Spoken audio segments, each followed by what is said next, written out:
My friends, this is Dr. B, the best doctor in medicine. Today I want to talk to all of you who have a vagina. All of those women or anything in between, whatever your sexual orientation. If you have a vagina, this video is for you. And I want to tell you, to those of you who have a vagina, why you should refrain from having anal sex, anal intercourse, whether it's with a penis or an object or whatever the cazzo it is. In case you do have a vagina and you are engaging or you want to engage in anal sex, this video is for you. I have to say right this, that I'm not saying this video for any moral, religious purpose. I cannot care less about what two consenting adults do in the privacy of their own sex life. I don't give a cazzo. You can do whatever you want. And I have absolutely no moral obligation, no moral religious goal here. It is just medical advice. If you are a human and you don't have a vagina, and if you are engaging in anal sex, it's obviously because you have no choice. You have to offer your partner some way to have intercourse with you, right? Especially in the homosexual community, and God bless them. I have absolutely no prejudice, nothing.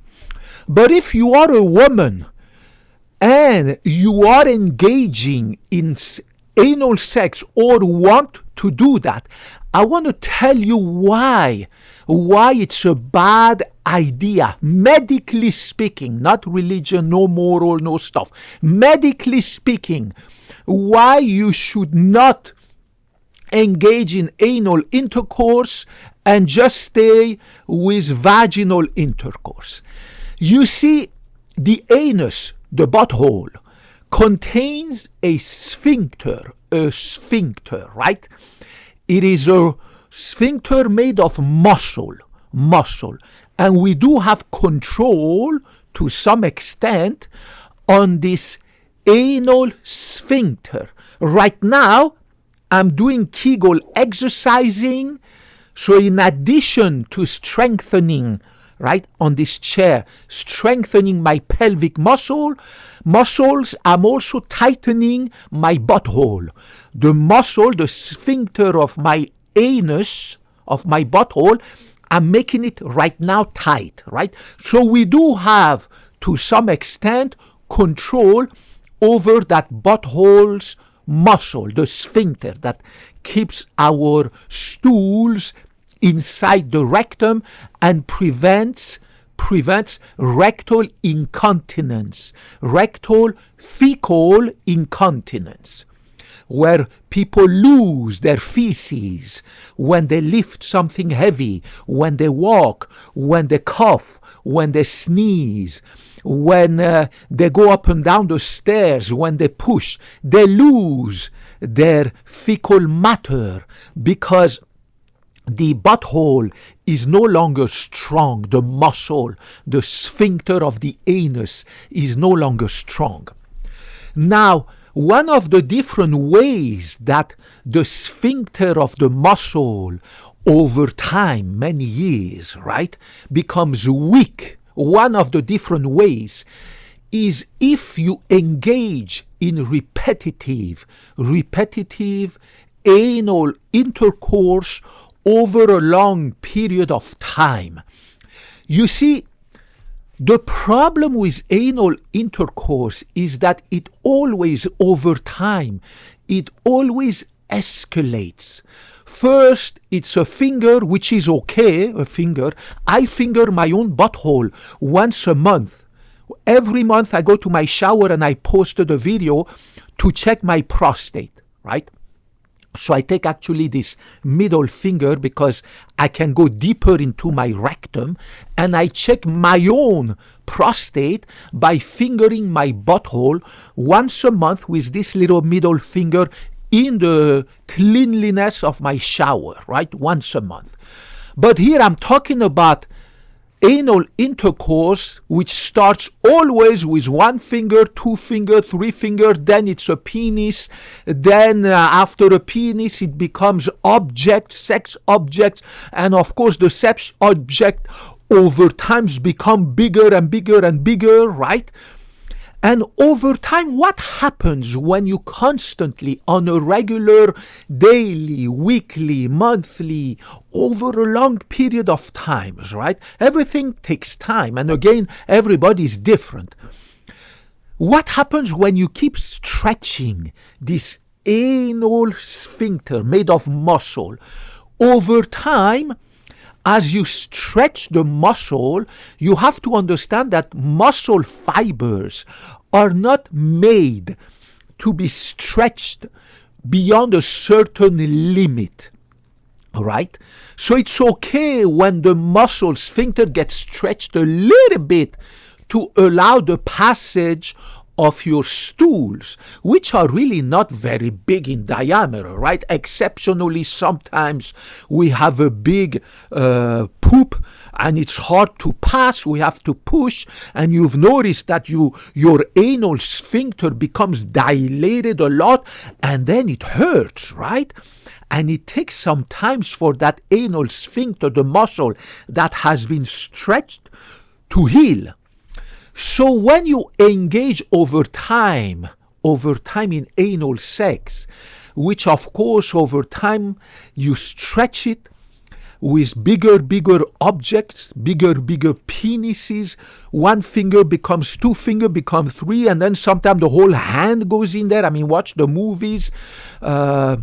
Online, it's crazy what people do when they do anal sex, right? They insert objects and, my God, sex toys that it's unbelievable what people put in their butthole, right? Over time, that muscle fibers, they die. You destroy those muscle fibers because as you stretch those muscle fibers beyond the reasonable limits, those muscle fibers get replaced by no longer muscle tissue to heal, but by fibrosis, by scar tissue, right? So there is so much that your muscles, your sphincter, anal sphincter, your butthole sphincter, made of muscle sphincter, muscle tissue, can replace and regenerate and heal. Eventually, as you stretch the muscle and kill the muscle fibers and destroy the muscle fibers over and over and over and over many years, eventually, slowly over time, it doesn't happen suddenly, right? It's only one muscle fiber at a time. But over time, it adds up, right? It adds up. Over time, your butthole, the sphincter that keeps you continent and prevents you from having stool, feces, fecal incontinence, that muscle fiber, that muscle sphincter gets replaced by dead tissue, dead fibrosis. And then by the time you reach 50, you're going to find out that how come as I lift something or cough or sneeze or walk up and down the stairs or run, because when you run you push you are pushing your pressure, the pressure increases in your abdomen, or when you go to the gym and lift weight, this pressure makes you lose stools. That's it. You have developed fecal incontinence, and then you need to wear for the rest of your life special panty liners, special underwear, special diapers, depending on how severe is your fecal incontinence. For the rest of your life, you have to wear diapers or wear these thick panty liners to keep you clean from all these feces that you lose, fecal matter that you lose during your daily activity. It is just not worth the hassle and the headache. Do you know what I'm saying? 10 minutes of pleasure, a lifetime of misery. Again, everybody's different. Some people gonna develop anal incontinence after 5 years, some in 10 years, some in 20 years, some in 12. Who knows? Everybody is different. Everybody reacts differently. The butthole of everybody is different. Do you know what I'm saying? But the injury to your muscle fibers that contract and keep your butthole closed, nicely closed, the muscle injury over time adds up. And it is very important, if you ask any sex educator, any sex counselor, they will tell you that most women who engage in a regular, I'm not talking about occasional, in a regular anal intercourse, whether it's with a penis or 2 or 3 or 1 or finger or sex toys, most of these women do it because they are professional women in the sex industry.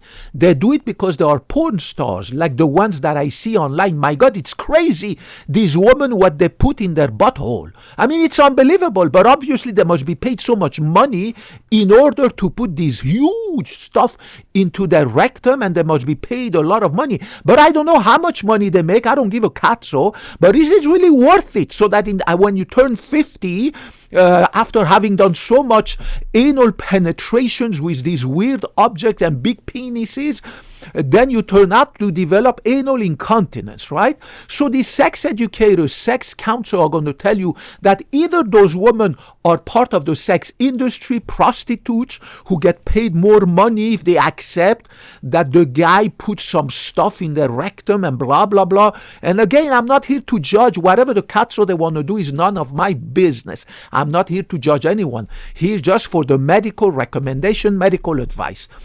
Only, they will tell you, the sex educator, sex counselor, only a tiny fraction of women who are not prostitute or sex worker or porn stars and who engage in anal intercourse on a regular basis with their partner, whether the partner is a male or a female, do it for the pleasure. Most women who have a man or a woman and engage in anal intercourse do it only, most of them, again there's exception, because they want to please that guy, keep him happy and blah, blah, blah, blah, blah, blah. And most of these women are going to tell you that they really don't enjoy it at all. They just do it to please that guy and keep him happy and keep the marriage happy. Again, it's not my business to judge people, but if I had a vagina and my partner wanted to put anything in my butthole bigger than one single finger, I don't know, maybe I could go to 2 fingers, because again, I finger my own butthole once a month to check my prostate, and that's okay. It's just a tiny little finger, right? Or this one tiny little finger, right? But if that my sex partner, wife, girlfriend, wanted to put something, if I was a woman, right? I'm talking if I was a woman, I would never allow anything bigger than a single finger to go into my butthole. I would tell my husband, my boyfriend, my wife, if I'm a woman, or my girlfriend, if I'm a lesbian woman, you know what? I have a vagina. And you can put anything you want in my vagina, but I'm not going to allow you to put more than one finger in my butthole, especially not a big sex toy or anything, because I want to preserve the health of my butthole. I don't want to turn 50, and by the time I turn 50, after having pleased you for 20 years, find out that now I have developed fecal fecal, also called rectal incontinence, right? I don't want to do that. Now, there are some surgical procedures that can tighten the butthole, analplasty, anal reconstruction, surgery, blah, blah, blah, right? But those are not going to be effective or very effective if your butthole is almost devoid, empty of muscle, and has been replaced by scar tissue, by fibrous tissue, because for the last 10 or 20 years you have stretched all the time on a regular basis your muscles fibers, and you have killed those muscle fibers. And despite the regeneration of some muscle fibers, over time they die, they do not get regenerated, and they get replaced by just fibrous tissue, scar tissue. So no surgeon is going to be able to repair a butthole that has been replaced with fibrous tissue and that doesn't have any muscle tissue to contract, right? Again, this case is not about women who deliver babies. Sometimes as a trauma during delivery, right? Women who have delivered many times, they have perineal tears, episiotomy, right? This and that. They can develop anal incontinence, right? And then, but in these cases of these women who have anal incontinence because of delivery trauma, right? Then the surgery works better because the muscle of the butthole is still there, right? Whereas in women who have stretched their butthole over time repetitively for many years, that butthole doesn't have any muscle tissue to contract. So the surgical outcome is really bad. It doesn't work really good. Whether it's done by a urologist or a proctologist or a gynecologist, the surgical repair of these buttholes doesn't work really good. It might decrease a little bit the degree, the intensity of the fecal incontinence, but you still will have to wear diapers or big thick pads to keep you clean from this fecal matter that you keep losing during your daily activity at work, at the gym, lifting, coughing, sneezing, blah, blah. It's crazy. It is just not worth it. 10 minutes of pleasure. Don't forget, 10 minutes of pleasure, a lifetime of misery. It is really not worth it. I love you guys. Remember, this was medical recommendation. I have no business giving any religious or any moral advice to anyone. I am here as a doctor giving you medical recommendation that if you have a vagina, I mean, come on. If I had a vagina, I would tell my partner, you use only my vagina and you don't put more than one finger in my butthole, and that's it. And if you're not happy, that's the way it's going to be, and the hell with you, right? That's it. I love you guys. Remember, Dr. B graduated more than 30 years ago from medical school, regardless of your gender, ethnicity, religion, political affiliation, whether you're a man, a woman, anything in between, whether you're gay, bisexual. I don't give a cat, so I love you regardless of the color of your skin. I give you a big hug. I love medicine. I love people.